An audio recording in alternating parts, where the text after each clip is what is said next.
Buen día, soy el doctor Octavio López Paredes, soy médico especialista en psiquiatría. En primera instancia me gustaría agradecer al comité organizador de este Congreso Médico Nacional, COMENAC, por la invitación. Y el tema que vamos a presentar el día de hoy es psicosis post-COVID-19, un nuevo enemigo. No tengo ningún tipo de conflicto de interés y la presentación se va a basar en lo siguiente. En una definición, la que presenta el Centro de Enfermedades, el CDC, la que presenta el NICE, un poco de epidemiología, la fisiopatología desde una perspectiva de la psiquiatría, desde una secuela de un trastorno neurológico y como otra opción. ¿Cuáles han sido las lecciones aprendidas en este tiempo de pandemia? Para comenzar, vamos a decir que la CDC utilizó el término post-COVID para describir cualquier trastorno o alteración de salud que persista más de 4 semanas después de la infección por el SARS-CoV-2. Y en esto la divide en 3 subtipos. El primer subtipo es el COVID persistente. Este se refiere a una serie de síntomas que aparecen combinados a diferentes proporciones. Pueden durar entre semanas o meses y afectan tanto a personas que padecieron un COVID severo, un COVID leve o a incluso los que fueron asintomáticos. En este grupo se encuentra lo que es la psicosis post-COVID. También tenemos los síntomas, consecuencias de daño de múltiples órganos, en el cual también podría tomarse en cuenta la presencia de la psicosis post-COVID, como veremos más adelante al hablar de la relación que existe con los trastornos neurológicos y la psicosis. Continuamos como consecuencia del tratamiento de la COVID o de una hospitalización prolongada. De esto también vamos a mencionar un poco más adelante. Según la NICE, el síndrome post-COVID-19 se puede considerar antes de las 12 semanas, mientras se evalúa la posibilidad de una enfermedad subyacente alternativa. Es decir, hablamos de un síndrome post-COVID cuando han pasado al menos, están dentro de los 3 siguientes meses, la aparición de una enfermedad que no podemos explicar por ninguna otra causa. El término COVID persistente se utiliza, según la NICE, para describir los signos y síntomas que continúan o se desarrollan después de la fase aguda del COVID-19. Y aquí se incluye tanto el síndrome COVID-19 sintomático en curso como el síndrome post-COVID-19. En un estudio, ya empezamos a hablar un poco de lo que es la epidemiología. En un estudio realizado eh, en esta revista que se publicó en el 2020, The Brain, con una muestra de 43 participantes, de los cuales 24 eran hombres y 19 eran mujeres, se encontró que existían 8 pacientes que presentaban delirio, mientras que solo 2 pacientes presentaron psicosis. Esto equivale a un 4.7% en este estudio. Como vemos, 4.7 es algo significativo, ¿verdad? Para pensar en la existencia de este trastorno. El rango de edad fue entre 16 a 85 años de edad. Otro estudio en el cual se realizó en 153 pacientes en el Reino Unido. En este, pues al final la muestra quedó de 125 pacientes. La mayoría de los pacientes que se eliminaron fue porque no tenían completa la información. Se encontró de que existía un 31%, es decir, 39 pacientes de los 125 presentaron alguna alteración mental. Y dentro de estas alteraciones mentales se dividían en lo que era la encefalitis, con un 18%, una encefalopatía no específica con un 23% y las alteraciones neuropsiquiátricas con un 59%, lo cual equivalía a 23 pacientes con alguna alteración neuropsiquiátrica. De esos 23 pacientes, hablamos de que daño un déficit neurocognitivo eran 6 pacientes, equivaliendo un 26%, otros un 7 pacientes, 30%, y los que tenían psicosis un 43%. En los otros se incluyó la depresión, los cambios de personalidad, la manía y el síndrome catatón. Al final, la prevalencia de psicosis post-COVID en este estudio fue de un 8%. Otro estudio realizado o publicado, mejor dicho, en The Lancet de psiquiatría, estudió un grupo mayor, ¿verdad?, de 236.379 sobrevivientes de COVID-19.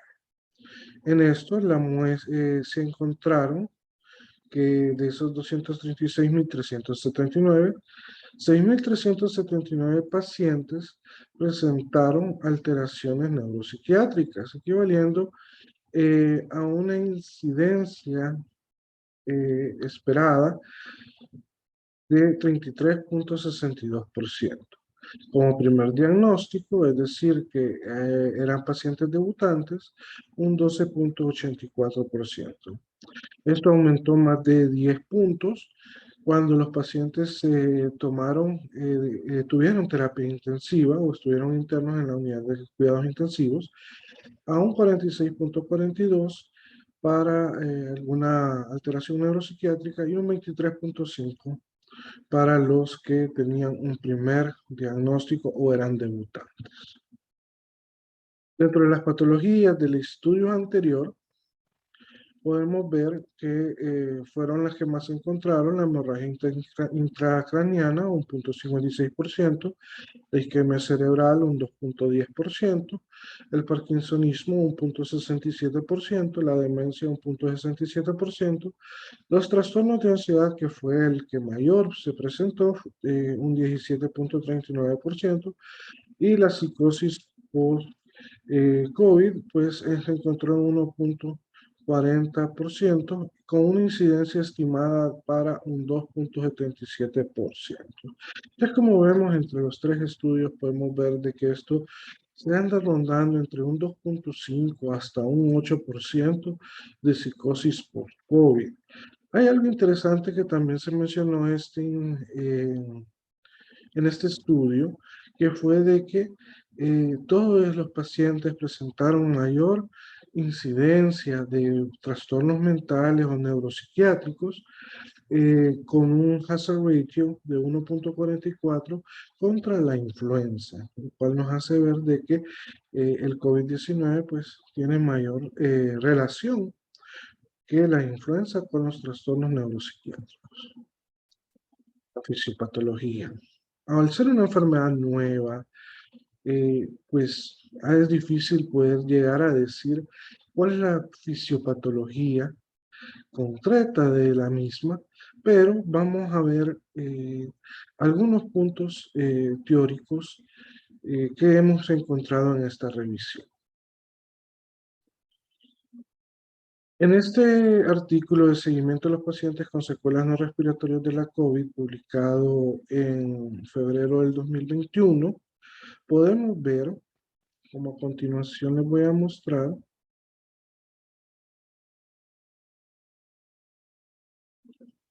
podemos ver de que para la salud mental se encontraba lo que es el delirio, la psicosis, la desesperanza, típico de la depresión, la ansiedad, la depresión y el estrés postraumático como manifestaciones más frecuentes en lo que es el estado post-COVID o el síndrome post-COVID de los pacientes.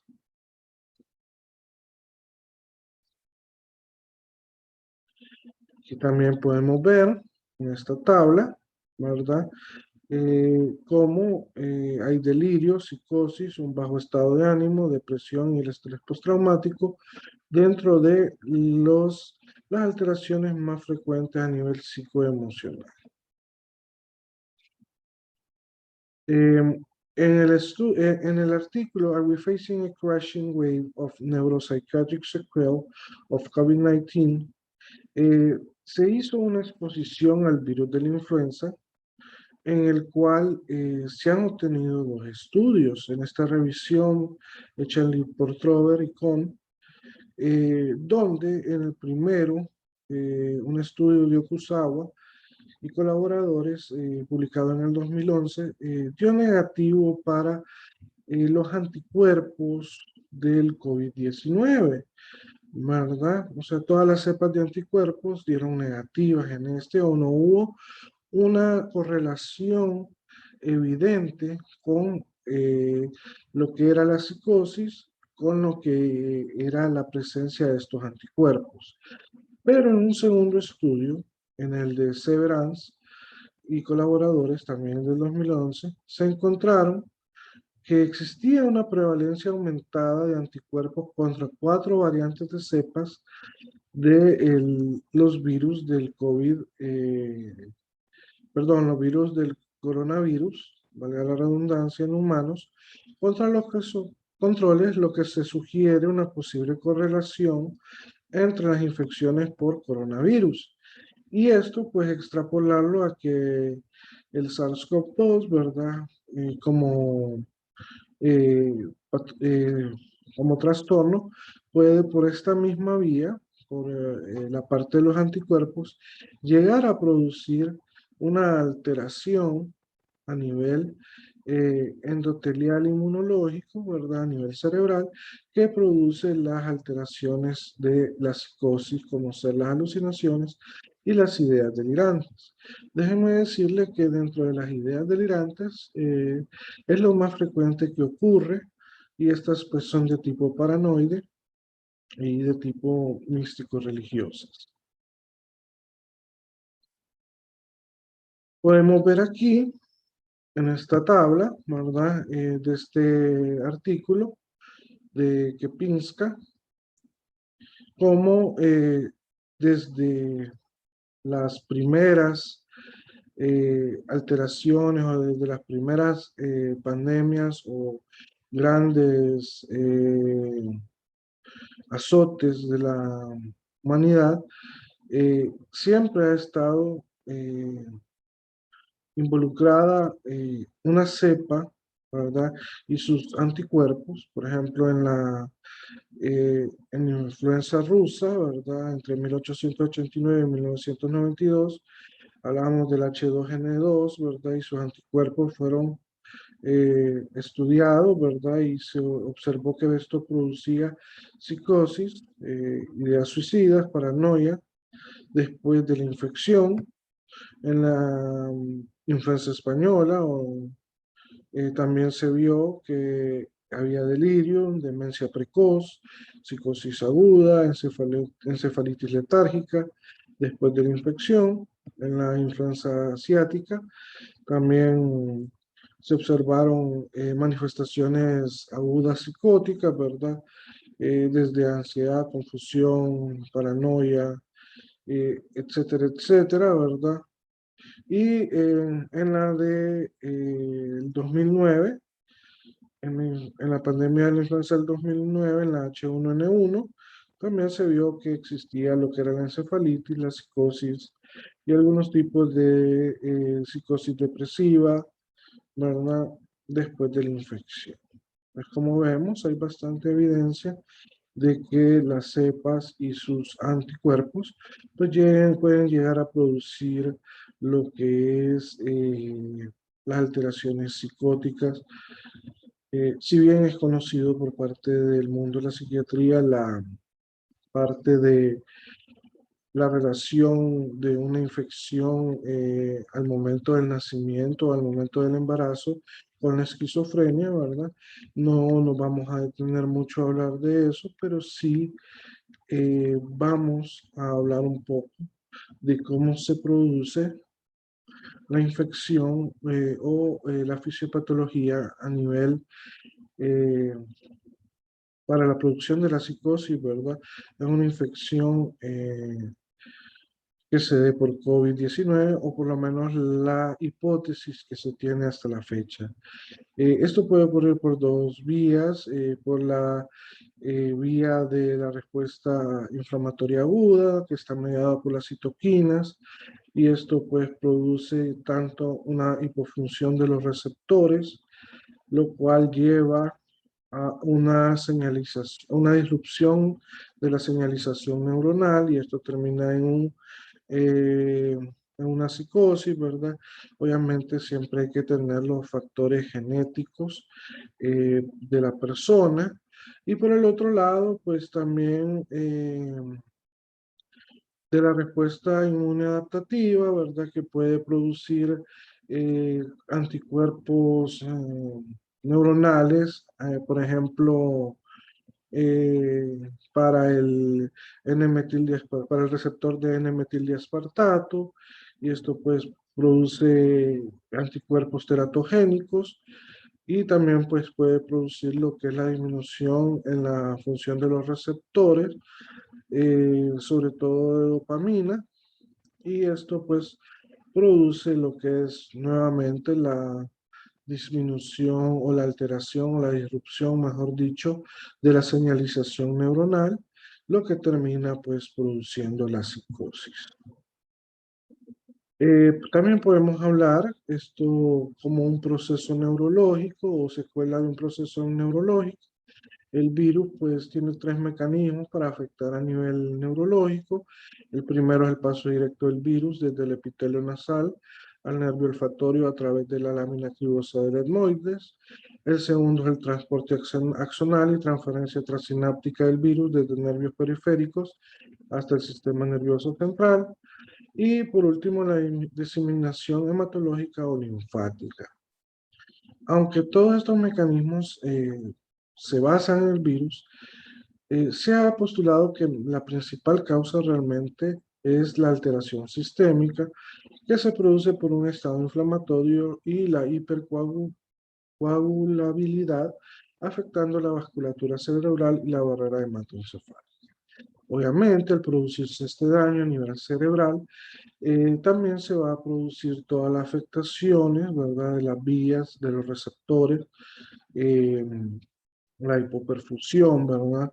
Y todo esto pues siempre se ha relacionado con la presencia pues de cuadros psicóticos, sobre todo cuando se ve afectado el sistema, o perdón, mejor dicho, la corteza prefrontal y en parte del sistema límbico.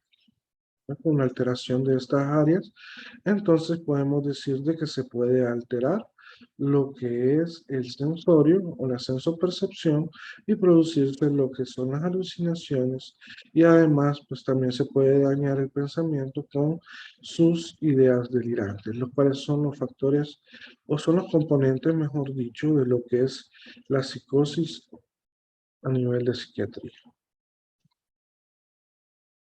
Otra opción, ¿verdad? Es que existe suficiente evidencia para hablar de que en el tratamiento de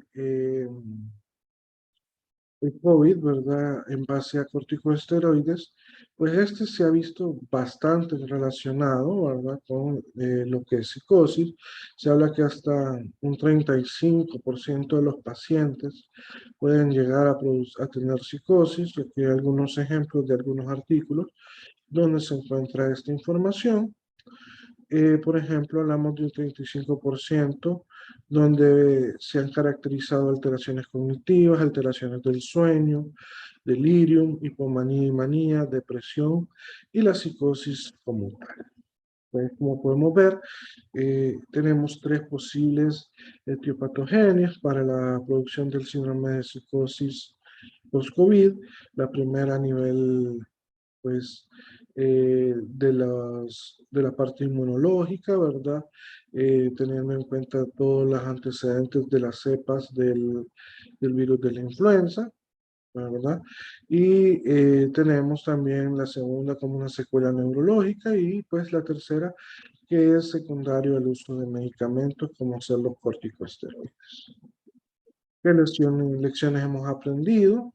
Bueno, tenemos que decirlo que no se cuenta con un control o monitoreo para identificar de forma sencilla estos casos.